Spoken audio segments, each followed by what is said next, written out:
শুধুমাত্র মেডিটেলিজেন্ট মাল্টি চ্যানেলে রাত ৯টায় আসবে গল্পের ধারা, রহস্য, প্রেম আর হাসির খেলা সারা। আজ গোয়েন্দা কথার শিল্পী শরদিন্দু বন্দ্যোপাধ্যায় রচিত করুণাময়ী।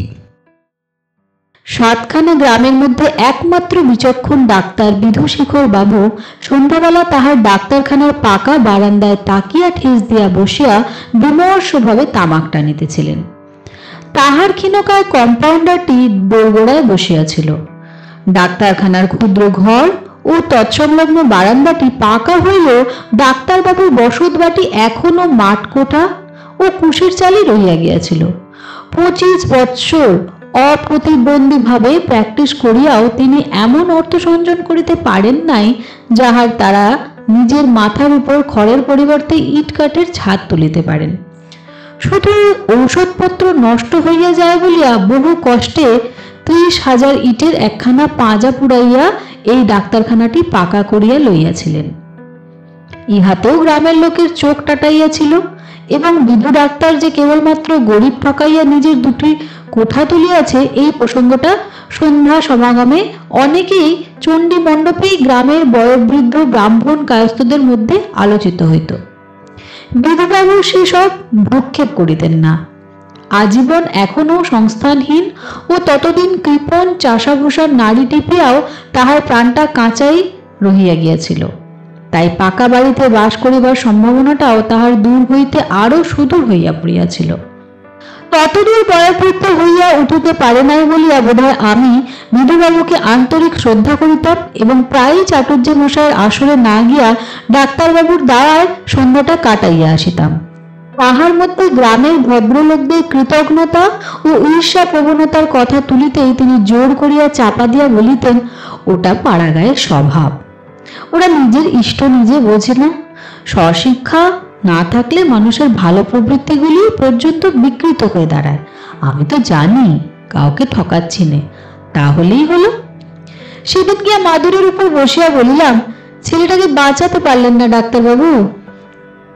ডাক্তারবাবু ক্ষণেকের জন্য তামাক টানায় বিরাম দিয়া বলিলেন, না, বাঁচাল না, পেল্লাদ হলে হয়তো বাঁচাতে পারত।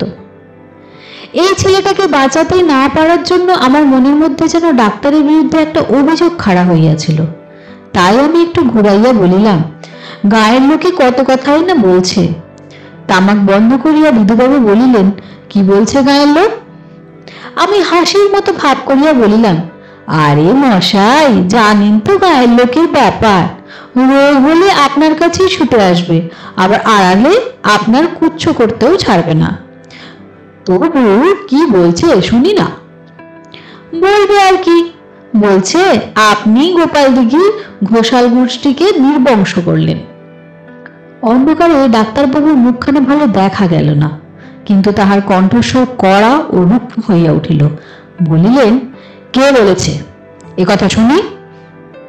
আমি হাত জোর করিয়া বলিলাম, দোহাই ডাক্তারবাবু, এটি আপনার জেনে কাজ নেই। শেষে কি আমি মারা যাব? এমনিতেই তো গোয়েন্দা বলে আমার দুর্নাম আছে। বিধুবাবু কিছুক্ষণ নিস্তব্ধ থাকিয়া বলিলেন, আজকাল হারু চাটুর্যের দাওয়ায় মজলিস বসছে না?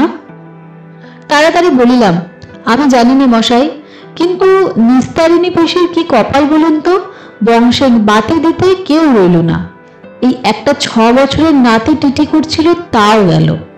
এই পথে আসতে দেখলুম শরৎদলে ঠেস দিয়ে বসে বসে কাঁদছে। দূর থেকেই পালিয়ে এলুম, বুড়ির কষ্ট আর চোখে দেখা যায় না। কতদিনই যে ভগবান ওনাকে টেনে নেবেন। ডাক্তারবাবু হঠাৎ একটা চাপা গর্জন করিয়া বলিলেন, নিস্তারিণী পিসি, ওই বুড়িকে জ্যান্ত পড়ালে তবে আমার রাগ যায়। অবাক হইয়া কহিলাম, কি বলছেন আপনি? বিধুবাবু বলিলেন, ঠিক বলছি, সেকালে বিলেতে বুড়িদের ডাইনি বলে পোড়াতে শুনেছি। আমাদের দেশেও তুষারনলের ব্যবস্থা ছিল, তেমনি করেই তোমার ওই নিস্তারিণী পিসিকে দগদে দগদে মারা উচিত। সহসা বৃদ্ধা শোকাতুরা নিস্তারিণী পিসির উপর এতটা রাগের কি কারণ কিছুই বুঝতে পারিলাম না। বিধুবাবু পুনশ্চ কহিলেন, ঘোষাল গোষ্ঠীকে নির্বংশ আমি করিনি। হ্যাঁ, ঘোষাল গোষ্ঠীকে বাঁচিয়ে রাখা শিবের অসাধ্য হয়ে উঠেছিল। 25 বছর ধরে এই ব্যাপার দেখছি। যতদিন ঘোষালদের একটা বংশধর বেঁচে ছিল ততদিন যেন আমার প্রাণের স্বস্তি ছিল না। আজ বিলকুল সাফ হয়ে গেছে, আমি নিশ্চিন্ত। আর তোমার নিস্তারিণী পেশির তো কথাই নেই, যাকে বলে একদম ঝাড়া হাত পা। তাই ব্যাপার কি ডাক্তারবাবু? গড়গড়ার নলে দ্রুত কয়েকটা টান দিয়ে তিনি বললেন, তবে তোমাকেই বলি শোনো। একদিন বলিনি, হাজার হোক একদিন নিবারণদাই আমাকে এখানে এনে বসিয়েছিলেন। তারপর তাহার অতি শীর্ণকায় কম্পাউন্ডারটি ডাকিয়া বলিলেন, গুপি যাও একবার দেখে এসো নিমাই হাজরার মেয়েটা কেমন আছে। খেন্তির মা যদি আসতে পারে সঙ্গে করে নিয়ে এসো, তার মুখে শুনে ওষুধ দেব। আর 1 চিলিম তামাক সেজে রেখে যাও। 25 বছর আগে যখন আমি মেডিকেল কলেজ থেকে বেরিয়ে এই গোপাল দিঘিতে প্র্যাকটিস করতে বসলাম, তখন নিবারণ ঘোষাল মশাই এখানকার সবচেয়ে বড় জমিদার এবং গ্রামের মাথা ছিলেন। তার পরিবারের মধ্যে ছিলেন তার মা, 2 ছেলে আর তার সহধর্মিনী তোমাদের ওই নিস্তারিণী পিসি। ওকে আমি গোড়া থেকেই বৌঠান বলে এসেছি। শুনেছি নিবারণদার মা বউকাটকি ছিলেন। কথাটা খুব সত্যি বলেই আমি মনে করি, কারণ তিনি যতদিন বেঁচে ছিলেন ততদিন নিস্তার বৌঠান মাথা তুলতে পারেননি। আজকালকার নব্যবধূদের ভালো লাগবে কিনা বলতে পারি না, কিন্তু নিবারণদার মা দজ্জাল বউ কাটকি ছিলেন বলেই বোধ হয় ঘোষাল বংশটা সে পর্যন্ত টিকে ছিল। নিস্তার বৌঠান সেকেলে ধরনের বউ ছিলেন। সধবাবস্থায় কোনোদিন আমার সামনেও ঘোমটা না দিয়ে বার হননি। শিক্ষা দীক্ষাও তার সেকেলে ধরনের ছিল, লেখাপড়া জানতেন না, কিন্তু বধূ অবস্থাতেও তার দয়া দাক্ষিণ্যের সুখ্যাতি চারিদিকে ছড়িয়ে পড়েছিল। লোককে খাওয়াতে তিনি বড় ভালোবাসতেন। খাওয়াতে ভালোবাসতেন কথাটা শুনে কেমন লাগলো, বেশ নয়? যেন সাক্ষাৎ ভগবতী অন্নপূর্ণার প্রতিমূর্তি। কেমন? তাই বটে। যাক, আমি প্র্যাকটিস আরম্ভ করবার বছরখানেক পরে নিবারণদার মা অসুখে পড়লেন। বয়স অনেক হয়েছিল। তার উপর জরাতিসার খুব সাবধানে চিকিৎসা করতে লাগলো। বলতে গেলে নিবারণদার মাই আমার প্রথম বড় কেস। নিজের সুনামের জন্য প্রাণপণে তাকে বাঁচাবার চেষ্টা করতে লাগলুম। দুবেলা দেখতে যেতুম, ফি নিতুম না। ঘোষাল বাড়ি থেকে আজ পর্যন্ত 1 পয়সা ফি ও ওষুধের দাম নিইনি। রুগীর পথ্য সম্বন্ধে খুব কড়াকড়ি আরম্ভ করলুম। যে করে হোক বুড়িকে বাঁচাতেই হবে। উত্তরিত বড় অত্যাচারিত শাশুড়ির কি অক্লান্ত সেবা করতে পারে তা নিস্তার বৌঠানকে না দেখলে বিশ্বাস করা কঠিন। রুগী ক্রমশ অল্পে অল্পে আরোগ্যের পথে এগুতে লাগলেন। জম তখন তার কালো মোষের উপর বসে লাশটি বাগিয়ে দিয়ে মৃদু মৃদু হাসছিলেন। যেদিন বেশ নিশ্চিন্ত হয়ে ভাবছি আর কোনো ভয় নেই, সেই দিনই নিবারণদার একটা চাকর হাঁপাতে হাঁপাতে এসে খবর দিল যে গিন্নিমা যাবো যাবো করছেন। এতক্ষণ বোধহয় শেষ হয়ে গেলেন। ডাক্তারবাবু শিগগিরই চলুন। শিগগিরই গেলুম। গিয়ে দেখি ভয়ানক অবস্থা। হাতে পায়ে ক্ষীর ভরেছে এবং আর কথা শুনে কাজ নেই। বুঝতে বাকি রইল না যে এ যাত্রায় ইনি সত্যিই চললেন। জিজ্ঞাসা করলুম, এ কি কোনো কুপথ্য খাওয়ানো হয়েছিল? নিবারণদা ঘাড় নেড়ে বললেন, আমার জানতে নয়। ইনি যদি খাইয়ে থাকেন বলতে পারি না। নিস্তার বৌঠান মুখে আঁচল দিয়ে বসে কাঁদছিলেন। ফ্যাস ফ্যাস করে বললেন, ওগো কিছু খাওয়াইনি, তোমার পা ছুঁয়ে বলছি, বুড়ো মানুষ কিছু কি খেতে পারেন? কাল রাতে ওষুধ খাওয়ার পর মুখ বদলাবার জন্য একটু কাসুন্দি চাইলেন, কিচ্ছুটি খেতে পান না, তার উপরে পেটো ওষুধ।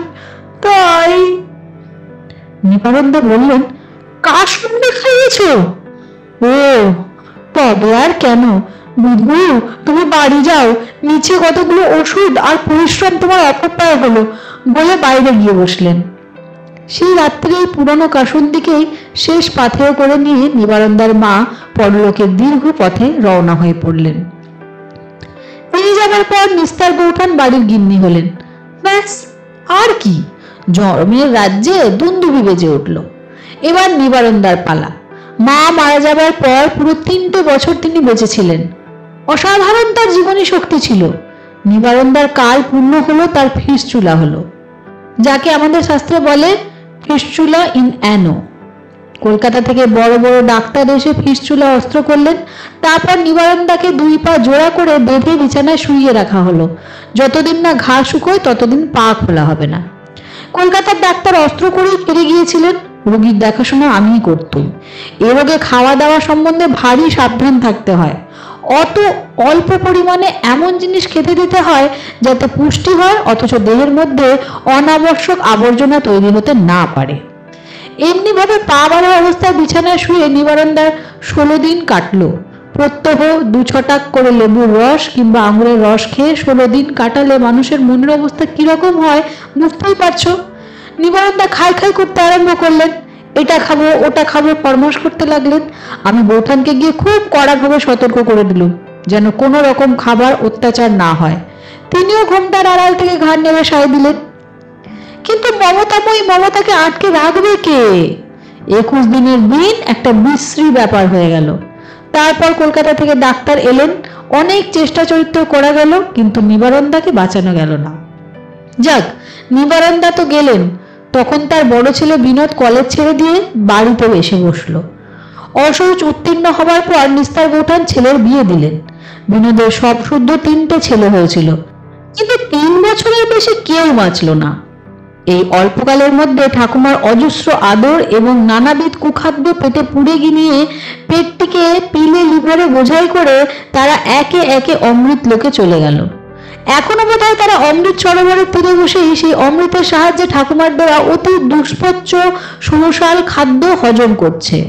তারপর বিনোদের বউ বেচারি কিছু দুর্বল প্রকৃতির ছিল। সে প্রথমে গেল। কলেরা হয়েছিল, এমন কিছু সাংঘাতিক নয়, সারিয়েও প্রায় তুলেছিলাম, কিন্তু কলেরার উপর ফুটি তরমুজ বেচারি সহ্য করতে পারলে না। বউকে চিতায় তুলে দিয়ে এসে বিনোদ পড়ল। প্রথমটা ঘুষঘুষে জ্বর, তারপরে টাইফয়েড দেখা দিল। টাইফয়েড রোগে ওষুধ বিশুধ বড় কিছু নেই, ওয়াটার ইন ওয়াটার আউট, সেই চিকিৎসাই হতে লাগলো। খাবার ব্যবস্থা শুধু ছানার জল। বিনোদ বাড়ি দুর্বল হয়ে পড়ল। মনে প্রাণে এ দুঃখ কতদিন সয়? শরীরে বল না পেলে ছেলে রোগের সঙ্গে জুঝবে কি করে? সুতরাং আমাকে লুকিয়ে ছানার জলের সঙ্গে দুধ মিশিয়ে খাওয়ানো চলতে লাগলো। গল্পটা ক্রমেই একঘেয়ে হয়ে পড়ছে না? আচ্ছা, সংক্ষেপে বলছি। বিনোদ যাওয়ার পর তার ছোট ভাই বিভূতির পালা পড়ল। ইতিমধ্যে তার বিয়ে থা হয়ে গিয়েছিল। ক্রমশ তার ছেলেপুলেও হতে লাগলো এবং যেতেও লাগলো। শেষে একটি মাত্র ছেলে, তারও স্বামী স্ত্রীতে ভবসমুদ্রে পাড়ি দিল। রয়ে গেলেন শুধু তোমার নিস্তারিণী পিসি আর ঘোষাল বংশের ওই শেষ পিদ্দিমটি। এই ছেলেটাকে একেবারে প্রহ্লাদ না হোক, দৈত্যকুলের সঙ্গে নিশ্চয়ই ওর ঘনিষ্ঠ সম্পর্ক ছিল, নইলে 6 বছর পর্যন্ত সে বচে রইল কি করে? কিন্তু শেষ পর্যন্ত তাকে যেতেই হলো। আজ সকালবেলা ঘোষাল বংশের এই 25 বছর ব্যাপী ট্র্যাজেডির উপর জবনিকা পড়ে গেছে। শুনলে তো গল্প। এখন এরপরেও যদি বলো আমি ঘোষাল গোষ্ঠীকে নির্বংশ করেছি, তাহলে আমার আর কিচ্ছু বলবার নেই। রাত্রিতে বাড়ি ফিরবার পথে ঘোষাল বাড়িদের বাড়ির পাশ দিয়ে গেলাম। বাড়িখানে অন্ধকারে খাঁ খাঁ করিতেছে এবং তাহারই ভিতর হইতে বিনাইয়া বিনাইয়া কান্নার শব্দ আসতেছে। ওরে আমার আধারে ঘোরে মানিক, শিবরাত্রি সলতে, এই কয়টা কথা কানে গেল। আমি আর সেখানে দাঁড়াইলাম না, কিন্তু রাগ এবং অশ্রদ্ধা এই সর্বনাশিনী স্ত্রীলোকটার উপর যতই বাড়িতে থাকুক, এ কথাও কিছুতেই ভুলিতে পারিলাম না যে নিজের কুশিক্ষা ও অসংযত স্নেহের জন্য কি নিদারুণ দণ্ডভোগী না সে করিতেছে।